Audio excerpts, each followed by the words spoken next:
नमस्कार दोस्तों। आज हम सुनेंगे मालती जोशी जी द्वारा लिखित कहानी प्रॉब्लम चाइल्ड। कहानी शुरू करने से पहले एक अनुरोध आपसे, चैनल को सब्सक्राइब और कहानी को लाइक और शेयर करना न भूलें। तो ये कहानी शुरू करते हैं। जैसे ही दरवाज़ा खुला, आलोक ने तस्वीरों वाली किताब से चेहरा ढक लिया। योजना थी कि जैसा कि गुड़िया किताब के लिए हाथ बढ़ाएगी, वो उसे लपक कर गोद में उठा लेगा। अपनी रानी बिटिया को देखे हुए पूरे 8 दिन हो गए थे। अब एक एक क्षण उसे भारी पड़ रहा था।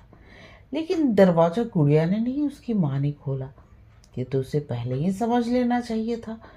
गुड़िया भला इतनी देर लगाती है? वो तो जैसे घंटी पर कान लगाए रहती है।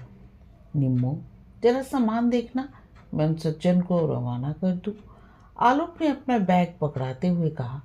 लेकिन वह जब ऑटो को पैसे देकर वापस आया, तब भी सूटकेस और बैग वहीं दरवाजे पे पड़े हुए थे। वो तो टकराते टकराते बचा। निम्मो, जरा फर्स्ट क्लास चाय तो बनाना, मैं भी नहा कर आया। वो डीजल गाड़ियों की घड़घड़ाहट से सर एकदम भन्नाने लगा है। कहते हुए आलोक ने अपना कोट उतारकर निरुपमा के कंधे पर टांगा और बाथरूम में घुस गया। नहाकर वो तौलिया लपेटे ही बाहर निकला। जानता था कपड़े तो बिस्तर पर रखे ही मिलेंगे, पर बेडरूम में पहुंचकर निराशा ही हाथ लगी। निमो, मेरे कपड़े, वो चिल्लाया। रैक पर रखे हैं, किचन से आवाज आई। और कुर्ता पजामा कहाँ है? अलमारी में देख लो ना, चिल्ला क्यों रहे हो? मुझे चाय भी तो बनानी है। उसका मन खट्टा हो गया। 8 दिनों के उबाऊ टूर के बाद ये स्वागत हो रहा है। बिटिया तो घर से नदारत ही है। उसकी माँ भी कोई खास तवज्जो नहीं दे रही है, और इन्हीं लोगों के लिए वो खटता रहता है। जंगलों की खाक छानता फिरता है। चाय वहीं बेडरूम में ही आ गई। साथ में नाश्ता भी था, पर निरुपमा का मुंह ही सूजा हुआ था। बात क्या है निम्मो? उसने कप उठाते हुए पूछा। क्या थकाहारा पति एक मुस्कान का भी हकदार नहीं है? तुम थके हारे हो तो क्या मैं यहाँ फूलों की सेज पर लेटी हुई थी? कोफ्त हो आई उसे। अजीब औरत है, जब देखो पारा चढ़ा ही रहता है। सीधे मुंह बात करना तो जैसे जानती ही नहीं। और वो साहबजादी, उसका तो पैर ही घर में नहीं टिकता है। बस मटर गश्ती करती रहती है। वो तो यात्रा के दौरान भी उसे नहीं भूलता। जहाँ जो चीज़ अच्छी लगती है ले लेता है। पर इन महारानी जी को बाप की परवाह भी है, बस खेलने से ही फुर्सत नहीं है। चाय से निपट कर उसने 8 दिन के अखबारों का गट्ठर उठाया और सोफे पर पसरते हुए पूछा, वे लक्ष्मी जी कहाँ हैं? कौन?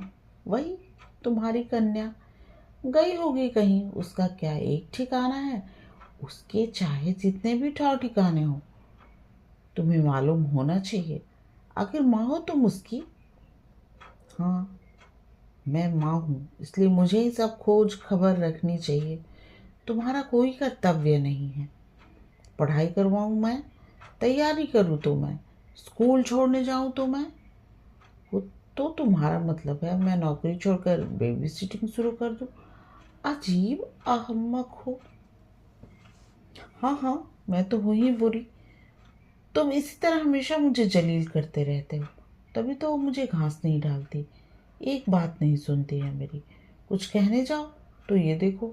और निरुपमा ने अपना हाथ उसके आगे कर दिया। आलोक ने देखा, कलाई पर दांतों के गोल गोल निशान थे। खून रिस रिस कर उन पर जम गया था। ये क्या हुआ, काटा है तुम्हारी लाडली ने? क्या बात करती हो? तो क्या मैं झूठ कह रही हूँ? निरुपमा ने कहा, और इतनी देर से बंधी हुई रुलाई एकदम फूट पड़ी। आश्चर्य में डूबा आलोक उसका माथा सहलाता रहा।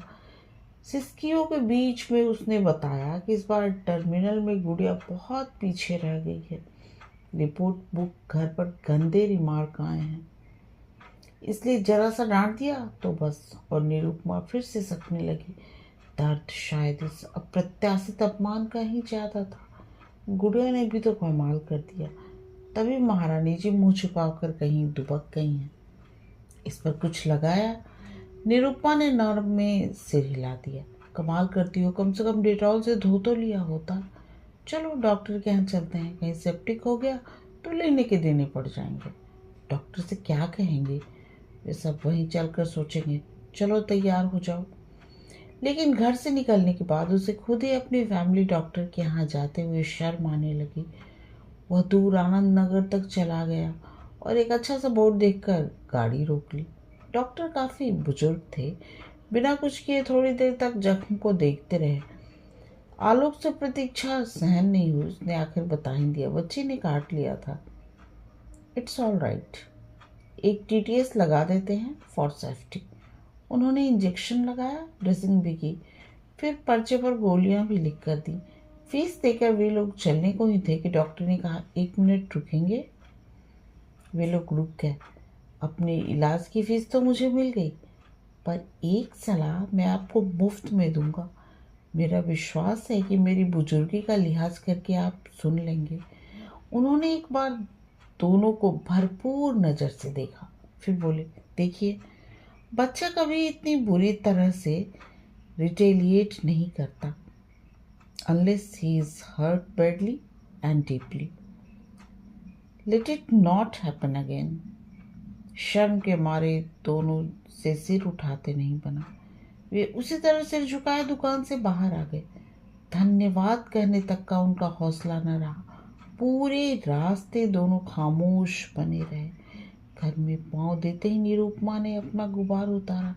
अच्छे डॉक्टर के यहाँ ले गए थे तुम मुझे। बसंती आकर लौट गई है, अब बैठकर बर्तन घिसने होंगे। कोई ज़रूरत नहीं है, दूसरी निकाल लो, या फिर मैं अभी होटल से आता हूँ।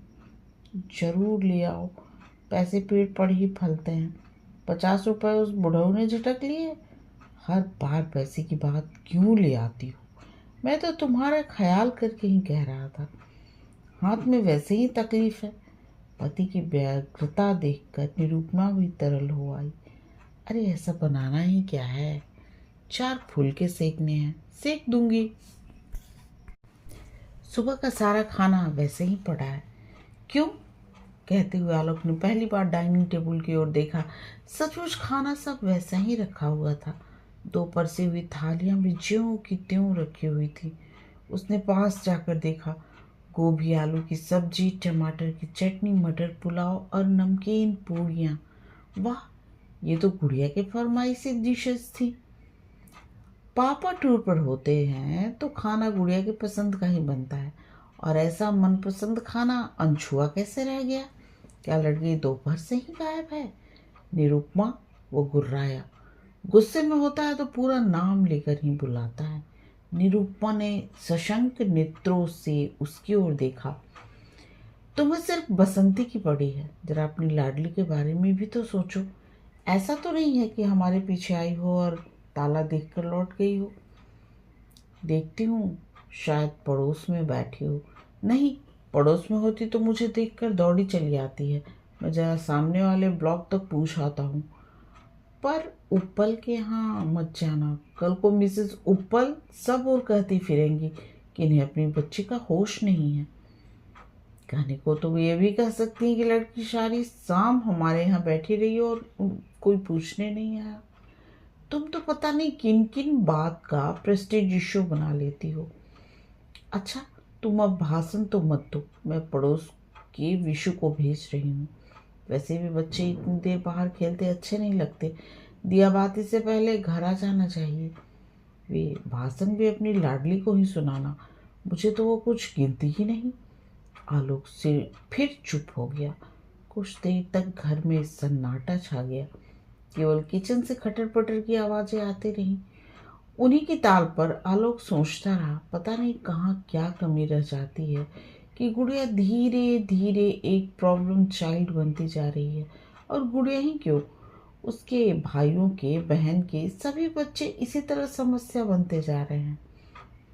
बड़ी माँ तो अक्सर कहती भी हैं, धन्य हो तुम लोग और तुम्हारे ये बच्चे। अगर हमारे होते तो हम तो सचमुच पागल हो जाते। एक एक दो दो हैं तो निभ भी रहा है। उसे अपना बचपन याद हो आया। सच कितने बच्चे थे घर में। माँ के 5, बड़ी माँ के 7। बुआ लोग आती तो उनके भी जुड़ जाते, पर कहीं कोई बवाल नहीं होता था। माँ बड़ी लड़कियों को साथ लेकर खाना बना देती।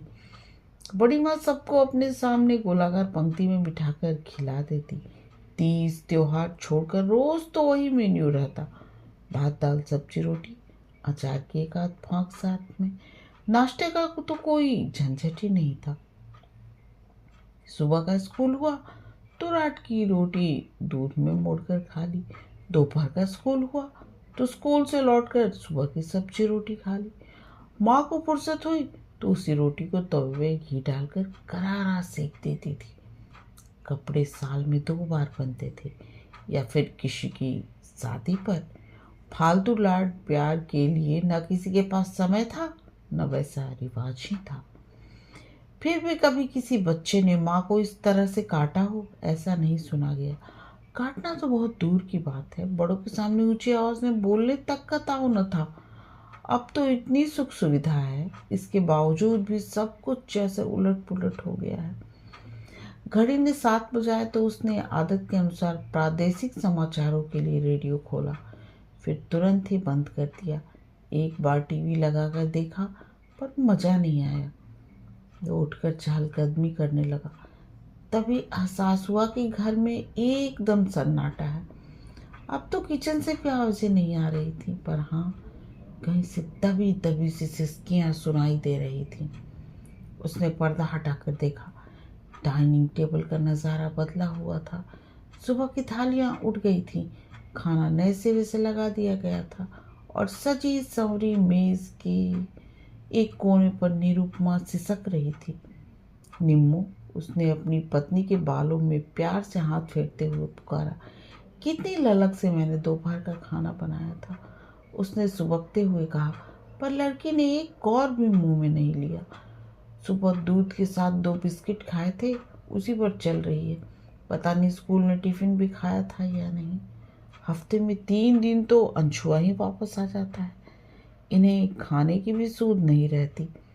आलोक को इस बात का गुस्सा आया कि इन्हें सिर्फ गुड़िया का रिपोर्ट कार्ड देखने की जल्दी थी। टिफिन से इसका कोई मतलब नहीं था, लेकिन वो जब्त कर गया। निरुपमा को और रुलाने का कोई मन नहीं था। एक कुर्सी खींचकर वो उसके पास बैठ गया और मुलायम स्वर में बोला, निम्मो, मुझे सच सच बताओ कि क्या हुआ था। बताया तो था। नहीं, पूरा सच बताओ। वो कोई पागल नहीं है कि ऐसे काटेगी। कुछ तो हुआ होगा। मैंने उसकी थाली खींच ली थी। क्यों? वो मेरा मुंह चिढ़ा रही थी। क्या बात करती हो? वो भला ऐसा क्यों करेगी? डांट दिया था ना मैंने। पर क्यों? उसका रिपोर्ट कार्ड देखो तब पता चलेगा। तब तुम भी अपने को रोक नहीं पाओगे। पर यह काम खाने के बाद भी तो किया जा सकता था। खाने के बाद वो रुकती है घर में। 1 मिनट को तो उसका पाँव घर में ठहरता नहीं है। स्कूल का काम ही मैं कैसे करवाती हूँ, ये बस मेरा भगवान ही जानता है। वो घर से इस तरह भागी भागी क्यों फिरती है जानती हो? तुम्हारा 8 पहर का रोकना उसे रास नहीं आता।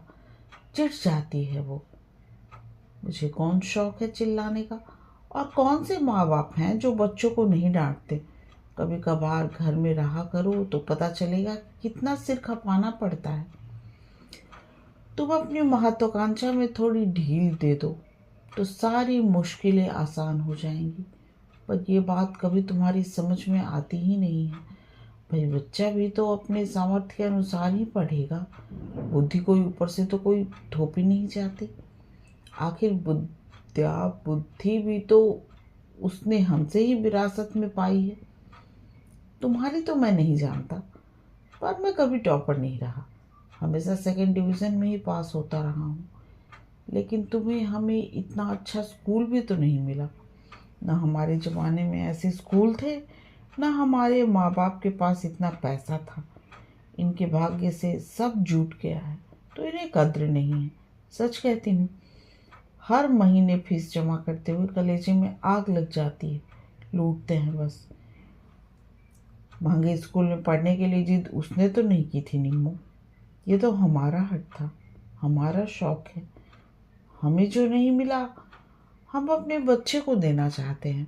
अपनी अतृप्त आकांक्षाओं का बोझ हम अपनी बच्ची अब तुमने फिर भाषणबाजी शुरू कर दी। अच्छा रहने दो, पर सीधी सादी भाषा में एक बात कहूँ, स्कूल कितना भी महंगा हो, क्लास के सब बच्चे तो फर्स्ट नहीं आ जाते। फर्स्ट तो एक ही आएगा। फर्स्ट ना सही, पर 35th, ये भी कोई रैंक होती है?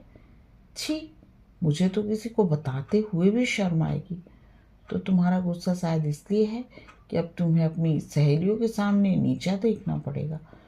उनकी तरह तुम डिंग क्यों हाँकती हो? जरूर तुमने कपूर के बीवी का या मेहता की सुमन का जिक्र किया होगा, तभी तो वो इतना चिढ़ गई होगी। निरुपमा का चेहरा फिर तमतमाने लगा था। तभी दरवाजे की घंटी बजी। आलोक ने लपक कर दरवाजा खोला, पर अफसोस सामने वाजपेयी जी की उर्मिला खड़ी थी। उसे देखकर ही याद आया कि आज बुधवार है और 8 बजने ही वाला है। नमस्ते भाई साहब। नमस्ते। आलोक ने बेमन से प्रति नमस्कार किया। आज आपको दरवाजा खोलना पड़ा? गुड़िया कहाँ है? पढ़ रही है क्या? सहेली की यहाँ बर्थडे पार्टी में गई है। आलोक अवाक रह गया। निरुपमा ने कितनी जल्दी और कितने सहज भाव से उत्तर गढ़ लिया था। काश यही सच होता। वैसे उर्मिला को सच झूठ से कोई सरोकार नहीं था। उसने तो मात्र औपचारिकता के लिए पूछ लिया था।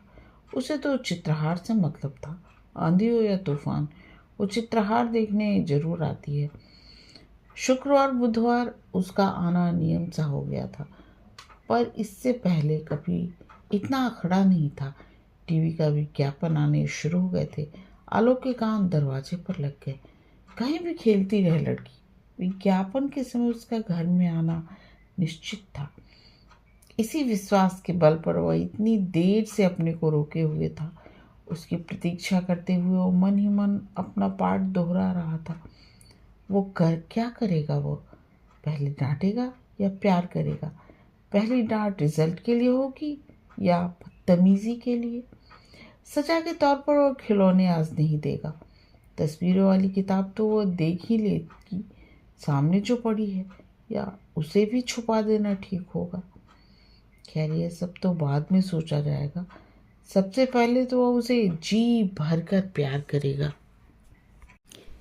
लड़की जैसे जान छिड़कती है उस पर, उसकी तो जैसे समाधि लग जाती है। पलक तक नहीं झपकाती। स्कूल से उपहार स्वरूप मिली जुओं के निष्कासन के लिए निरुपमा को ये समय उपयुक्त लगता है। लड़की जगह से हिलती भी नहीं है। जैसे ही पहला गाना समाप्त हुआ, आलोक का धीरज जवाब दे गया। उसने स्कूटी की चाबी उठाई और चप्पल पहनकर बाहर आ गया। निरुपमा भी उसके पीछे भागी भागी आई। कहाँ जा रहे हो? कहीं तो जाना पड़ेगा। तुम्हारा विशु तो अभी तक कोई समाचार नहीं लाया। मैं देखती हूँ जाकर कि वह गया भी था कहीं या नहीं। रहने दो, अब तो मैं जा रहा हूँ। बस अब तुम घर बैठकर यही मनाओ कि वो कॉलोनी में ही किसी के यहाँ बैठी हो। कहीं सड़क पर निकल गई होगी तो भगवान ही मालिक है। कैसा तो ट्रैफिक रहता है वहाँ। प्लीज़। निरुपमा ने उसके मुंह पर हाथ रख दिया। अब कुछ उल्टा सीधा तो मत बोलो, दिमाग वैसे ही खराब हो रहा है। तुम्हारे दिमाग के बारे में तो अब मुझे भी कोई शक नहीं रह गया है। लड़की कैसे मन स्थिति में बाहर गई है, इसका भी तुम्हें होश नहीं है। मुंह फुलाकर घर में बैठी रही। निरुपमा को सुबकता हुआ छोड़कर उसने स्कूटर स्टार्ट किया और चल दिया। पहले तो पार्क तक छोटा सा चक्कर लगाकर देख लिया, शायद डर के मारे कहीं दुबकी बैठी हो, पर वहाँ एकदम सन्नाटा था। फिर उसने परिचितों के, गुड़िया के दोस्तों के दरवाजे खटखटाने शुरू किए। 4-5 लोगों का चित्रहार खराब करने के बाद एक जगह सुराग मिला। वर्मा जी की पिंकी ने बताया, हमने तो अंकल आज उससे कुट्टी कर ली थी। पार्क में ही पूनम के साथ खेलती रही। पूनम कौन? कहाँ रहती है? उसने अधीर होकर पूछा। वो उधर बड़ा सा पीला मकान है ना, गुलमोहर का पेड़ भी है। पिंकी अता पता बताने की कोशिश करने लगी तो वर्मा जी ने मदद की। अरे Chaturvedi advocate Veena nursing home के सामने। थैंक यू सर, मैं समझ गया। And sorry to disturb you. पर वो क्या है कि पार्क से अब तक घर नहीं लौटी तो चिंता तो हो ही जाती है। उन्हें फिर एक बार धन्यवाद देकर वो सड़क पर आ गया। लोगों को धन्यवाद दे देकर और सॉरी टू डिस्टर्ब यू बोल बोल कर उसकी जबान दुख आई थी। अब चतुर्वेदी जी के यहाँ जाकर फिर वही सब दोहराना पड़ेगा। ईश्वर करे वो उसका अंतिम पड़ाव हो। अगर गुड़िया वहाँ भी नहीं हुई तो उसे निरुपमा पर बहुत गुस्सा आ रहा था। कैसी अजीब परिस्थिति में डाल दिया है उसे। खुद तो घर बैठी बिसुर रही है, लोगों की सवालिया निगाहें झेलनी पड़ रही हैं आलोक को। चतुर्वेदी जी का घर ढूंढना मुश्किल नहीं था। आते जाते कई बार बोर्ड देखा था। उसने घर के सामने पहुंचकर उसने गहरी सांस ली। अब तक जहाँ भी गया था वे जाने पहचाने चेहरे थे, पर नई जगह जाकर क्या कहेगा, कैसे अपना परिचय देगा। जी मैं गुड़िया का नहीं, गुड़िया कहने से तो वो नाराज होती है, बच्चे बाद में चिढ़ाते जो हैं। तो मैं कहूँगा कि मैं मोनिका का पिता हूँ, आलोक शर्मा। दरअसल हमें भी पता चला है कि आपकी बेबी के साथ मेरी बेटी पार्क में खेल रही है। क्या वह उसके साथ यहाँ आई है? क्या आप बता सकते हैं वो कहाँ गई है? अपने संवादों की मन ही मन रिहर्सल करता हुआ उसने धीरे से गेट खोला। इसके बाद उसे कुछ सोचना ही नहीं पड़ा। दो नन्हे नन्हे हाथों ने उसे भींच लिया। उसने लपक कर उसे गोद में उठा लिया। गुड़िया ही थी वह। उसने स्कूटर की आवाज़ पहचान कर दौड़ी चली आई थी। उसने देखा वो स्कूल यूनिफॉर्म में ही थी। आलोक समझ गया पहली झड़प तो इसी बात पर हुई होगी। स्कूल से लौटते हुए भूख से बेहाल हो जाती है लड़की। कपड़े बदलना, जूता बस्ता ठिकाने पर रखना, हाथ मुंह धोना, सब उसे पहाड़ सा लगने लगता है। पर निरुपमा कभी रियायत नहीं देती। फिर कभी कभी वो भी जिद पर आ जाती है, मागी लाडली जो ठहरी। गुड़िया का इस तरह सामने आ जाना इतना अप्रत्याशित था कि राहत का एहसास करने में भी कुछ वक्त लगा। फिर तो जैसे खुशी का ज्वार उमड़ पड़ा। उसे कितनी बार चूमते चूमते वह कहने लगा, कहाँ रह गई थी मेरी रानी? पता है मम्मी कितनी परेशान हो रही है। तुम्हें पता नहीं था कि आज पापा आने वाले हैं, और पापा को अगर अपनी गुड़िया ना मिले तो कितना बुरा लगता है। चलो अब जल्दी घर चलो। मम्मी बेचारी रो रो कर हलकान हुई जा रही है। दादी माँ मैं जाऊँ? गुड़िया ने कहा। तो उसे होश आया कि वो दूसरे के दरवाजे पर खड़ा है और शिष्टाचार भी कोई चीज़ होती है। उसने देखा एक बुजुर्ग सी महिला दरवाजे पर खड़ी थी। अगल बगल दो नन्हे नन्हे भाई बहन भी थे जो कौतूहल से आलोक को देख रहे थे। पूनम ये मेरे पापा हैं, गुड़िया ने हुलस कर कहा। अच्छा हुआ बेटा जो तुम आ गए। बच्चों की दादी अब नीचे उतर आई थी। मैं तो परेशान हो रही थी, इसे घर कैसे भिजवाऊं। मुझे तो रात में ठीक से नज़र भी नहीं आता। बहू और बेटा दोनों एक शादी में गए हैं, उन्हीं का इंतज़ार कर रही थी। अब इतनी बुजुर्ग महिला को वह धन्यवाद भी क्या दे। विनम्र स्वर में बोला, मैं बहुत शर्मिंदा हूँ। दरअसल आंटी हमें पता ही नहीं था कि ये यहाँ होगी। हम तो पास पड़ोस में ही ढूंढ रहे थे। वो तो अभी किसी ने बताया तो मालूम हुआ। इसने आपको तंग तो नहीं किया? अरे नहीं, ये तो बहुत प्यारी बच्ची है, बस तीनों मिलकर मज़े से कहानी सुनते रहे। वाह, फिर तो गुड़िया को खूब मज़ा आया होगा। अच्छा बेटे अब दादी माँ को प्रणाम करो, अपने दोस्तों को टाटा करो। पूनम बेटे भैया को लेकर कभी हमारे यहाँ भी आना। सारी औपचारिकताएं पूरी करके वो बाहर आया। गुड़िया को गोद में से उतार कर गाड़ी स्टार्ट करने ही वाला था कि पीछे कोई खड़ा है। देखा बच्चों की दादी ही थी। एक बात कहनी है बेटे। आलोक ने सांस रोक ली। निरुपमा ने आज अच्छा तमाशा बनाया है। शाम को डॉक्टर साहब ने डोज पिलाया था, अब ये नितांत अपरिचित महिला भी उपदेश देने वाली है। वो अदब के साथ खड़ा हो गया, पर उन्होंने बस इतना ही कहा, देखो बेटा घर पर जाकर डांट डपट मत करना, उसकी कोई गलती नहीं है। दरअसल मैंने ही उसे रोक लिया था, अकेले भेजने की हिम्मत नहीं पड़ी। लड़की पहले से ही डरी हुई है, इसलिए समझा रही हूँ। तुम बुरा मत मानना बेटा, पर एक बात ध्यान में रखो, बच्चों पर माँ बाप का रौब तो होना ही चाहिए, बहुत ज़रूरी है। पर उनके मन में दहशत नहीं होनी चाहिए, खौफ नहीं होना चाहिए, नहीं तो वो ठीक से पनपते नहीं हैं। आलोक ने राहत की सांस ली। चलो, सस्ते में जान छूटी, इतनी सी बात तो वो झेल सकता है। पर कहीं अगर वे पूरी बात जान पाती तो तब तो अच्छा खासा प्रवचन सुनना पड़ता। हेडलाइट की रोशनी में उसने दूर से ही देख लिया था। निरुपमा बरामदे की सीढ़ियों पर बैठी हुई थी। उन लोगों के पहुंचते ही वो दौड़ी चली आई। गुड़िया को उठाकर उसने छाती में भींच लिया, उस पर चुंबनों की बौछार कर दी। साथ में वो रोती भी जा रही थी। कहाँ रह गई थी मेरी बच्ची तू? मम्मी को कितना इंतज़ार करवाया, मम्मी से रूठ कर गई थी तू। ऐसे भी रूठता है कोई? मम्मी कितना रोई है पता है? गुड़िया बड़े मज़े से माँ की गलबहियाँ देकर प्यार की उस फुहार में भींग रही थी। उसी समय पास पड़ोस के घरों से संगीत की परिचित धुन सुनाई दी। शायद दूरदर्शन पर समाचार समाप्त हो गए थे। गुड़िया माँ की गोद से सर से नीचे उतरी और तीर की तरह भीतर चली गई। ओ माँ! निरुपमा ने जोर से सिसकारी भरी। उतरने की हड़बड़ी में गुड़िया ने शायद उसका जख्मी हाथ दुखा दिया था। देखा कैसी दुष्ट है, यहाँ तो हम रो रो कर बेहाल हुए जा रहे हैं और इसे टीवी की पड़ी है। टेक इट इजी डार्लिंग, आलोक ने उसकी पीठ थपथपाकर कहा। सच तो यह था कि वह बेहद थक गया था। अब और नाटक झेलने की ताकत उसमें नहीं थी।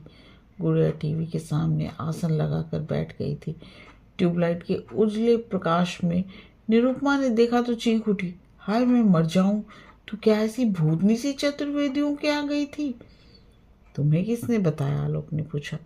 वर्मा जी का सुनील आया था, कह रहा था पापा ने भेजा है ताकि आप फिक्र न करें। रिलैक्स निम्मी, चतुर्वेदी जी कोई तोप नहीं है, उनके भी बच्चे हैं, वे भी यूनिफॉर्म पहनते हैं। और सबसे बड़ी बात तो यह है कि मिसेस चतुर्वेदी घर पर नहीं थी। तुम्हें किसी से डरने की कोई ज़रूरत नहीं है। बस अब फटाफट खाना लगाओ, भूख से दम निकला जा रहा है। बस अभी गर्म करके ला रही हूँ। तब तक इनसे कहो कपड़े बदल ले। बदल लेगी भाई, और एक दिन नहीं भी बदले गए तो कोई आसमान नहीं टूट जाएगा। गुड़िया रानी, विज्ञापन खत्म होते ही तुम उठोगी और वॉश बेसिन पर जाओगी। कपड़े नहीं बदलोगी तो चलेगा, पर हाथ तो धोने पड़ेंगे, गंदे हाथों से कोई खाना थोड़ी ही खाता है। पापा मैं खाना नहीं खाऊंगी। क्यों बेटा, इस तरह भी रूठता है कोई? मैंने है ना पूनम के यहाँ खा लिया था।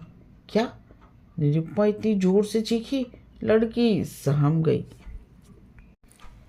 रुआंसे स्वर में बोली, मैंने तो मना किया था, पर दादी बोली बड़ों का कहना मानते हैं, जिद नहीं करते, फिर मैंने खा लिया। बेचारी बड़ों का कहना न मानती तो क्या करती, भूख से आते कुलबुला रही होंगी। आलोक का जी भर आया, पर निरुपमा ने तो जैसे तूफान मचा रखा था। यहाँ हम सुबह से हलकान हो रहे हैं, अन्न का एक दाना तक मुंह में नहीं दिया, तब से बैठे बस भगवान का नाम ले रहे हैं, और इन महारानी को देखो। अब बस भी करो। आलोक जोर से गुर्राया, तब जाकर उसका भुनभुनाना बंद हुआ। उसने खा लिया तो ठीक है, पर अब मेरे पेट में भी तो कुछ डालो। कुछ तो ऐसा कह रहे हो जैसे मैं 56 भोग खाकर बैठी हूँ। आलोक ने उत्तर नहीं दिया। अब किस किस बात का जवाब दे वो? खाना खाते समय भी वो चुप ही था। 4-5 कौर चुपचाप निकलने के बाद एकाएक निरुपमा बोली, सुनो, सुनाओ, उसने सचमुच खा तो लिया होगा ना? बच्चे झूठ नहीं बोलते। नहीं, मेरा मतलब है वहाँ पता नहीं कैसा खाना मिला हो। देखो निरुपमा, उनके यहाँ भी बच्चे हैं और इसी एज ग्रुप के हैं, इसलिए खाना भी बच्चों के लायक ही बना होगा। भूखी होती तो अपने हाथ से खा लेती। यार भूखी क्यों रहेगी, वहाँ तो खा ही लिया होगा। वहाँ नखड़े उठाने वाला था ही कौन? यहाँ तो मम्मी बैठी है ना, मम्मी को तंग करने की तो उसने जैसे कसम खा रखी है। निम्मू, तुम तो कमाल की चीज हो, भगवान ने तुम्हें बड़ी फुर्सत से बनाया है। क्या हुआ?